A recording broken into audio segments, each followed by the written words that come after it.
సింగరేణి కార్మికుల గుర్తింపు సంఘం ఎన్నికల్లో మొత్తం 13 సంఘాలు ఎన్నికల్లో పోటీ చేసినప్పటికీ సిపిఐకి చెందిన ఏఐటియుసి కాంగ్రెస్ అనుబంధ సంస్థ ఐఎన్టీయూసీకి మినహా ఇతర సంఘాలు ఒక్క డివిజన్ను కూడా దక్కించుకోలేకపోయాయి. మిగతా సంఘాల మాట ఎలా ఉన్నా బీఆర్ఎస్ అనుబంధ టీబీజీకేఎస్ కనుమరుగవ్వటం సింగరేణి వర్గాల్లో ఇప్పుడు ఆసక్తికరంగా మారింది. ఆఖరి నిమిషంలో టీబీజీకేఎస్ పోటీ నుంచి తప్పుకొని ఏఐటీయూసీకి మద్దతిచ్చి ఆ సంఘానికి గుర్తింపు హోదా కల్పించగలిగింది. అంతవరకు బానే ఉన్న భవిష్యత్తులో టీబీజీకేఎస్ పరిస్థితి ఏంటనేది చర్చనీయాంశంగా మారింది. ఇప్పుడు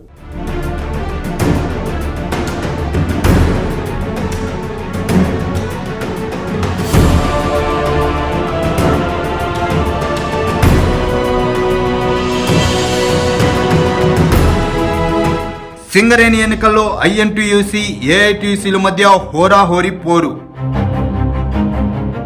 3000 పైచులకు మెజార్టీతో గుర్తింపు సంఘంగా ఏఐటీయూసీ.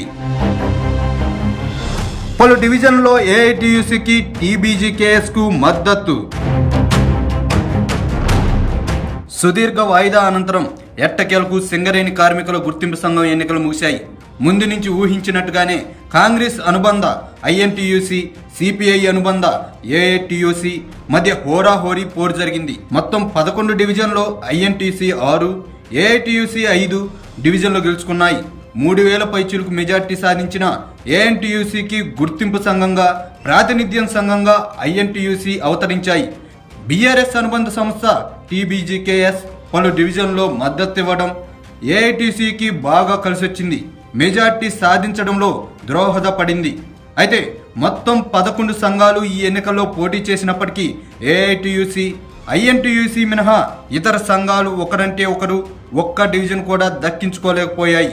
మిగతా సంఘాల మాట ఎలా ఉన్నా బీఆర్ఎస్ అనుబంధ సంస్థ అయిన టీబీజీకేఎస్ కనుమరుగవ్వడం సింగరేణి వర్గాల్లో ఇప్పుడు చర్చనీయాంశంగా మారింది. ఉమ్మడి ఆదిలాబాద్ జిల్లా పరిధిలోని మందమర్రి, బెల్లంపల్లి, శ్రీరాంపూర్ డివిజన్లలో, ఉమ్మడి కరీంనగర్ జిల్లాలో కోల్బెల్ట్ ప్రాంతం రామగుండం 1, రామగుండం 2 డివిజన్లో ఏఐటీయూసీ విజయం సాధించింది. దాంతో సింగరేణి కాలరీస్లో 7వసారి జరిగిన కార్మిక సంఘం ఎన్నికల్లో ఏఐటీయూసీ ఘన విజయం సాధించింది. కొత్తగూడెం కార్పొరేట్, కొత్తగూడెం, మనుగూరు, ఇల్లందు, రామగుండం 3, భూపాలపల్లి డివిజన్లో ఐఎన్టీయూసీ విజయం సాధించింది. ఈ డివిజన్లో టీబీజీకేఎస్ కనీసం ఎక్కడా పోటీ కూడా ఇవ్వలేకపోయింది, ఎక్కడా ప్రభావం కూడా చూపలేకపోయింది. సింగరేణి ఎన్నికల్లో గెలిస్తే కాంగ్రెస్ మరింత బలపడుతుందని భావించిన బీఆర్ఎస్ వ్యూహాత్మకంగా అడుగులు వేసింది. అసెంబ్లీ ఎన్నికల్లో తమను ఓడించిన హస్తం పార్టీని మట్టి కరిపించడమే లక్ష్యంగా సింగరేణి ఎన్నికలు చివరి క్షణంలో పావులు కదిపింది. అసెంబ్లీ ఎన్నికల్లో పొత్తు లేదని పక్కకు నెట్టిన సిపిఐ అనుబంధ సంఘం ఏఎన్టీయూసీకి మద్దతు తెలిపింది. చివరి నిమిషంలో కీలకమైన డివిజన్లో మద్దతు ఇస్తున్నట్టు టీబీజీకేఎస్ తీర్మానాలు చేశారు. దీంతో సింగరేణి ఎన్నికల్లో ఎర్ర జెండా రెపరెపలాడడానికి సాయపడింది.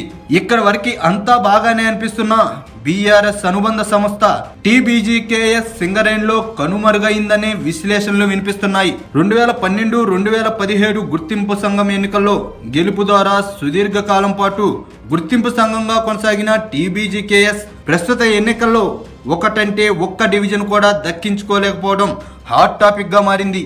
కాంగ్రెస్ ఓడించాలనుకున్న బీఆర్ఎస్ లక్ష్యం నెరవేరిందేమో కానీ ఆ పార్టీకి కలిగిన ప్రయోజనమేంటో గులాబీ అధిష్టానానికే తెలియాలంటున్నారు.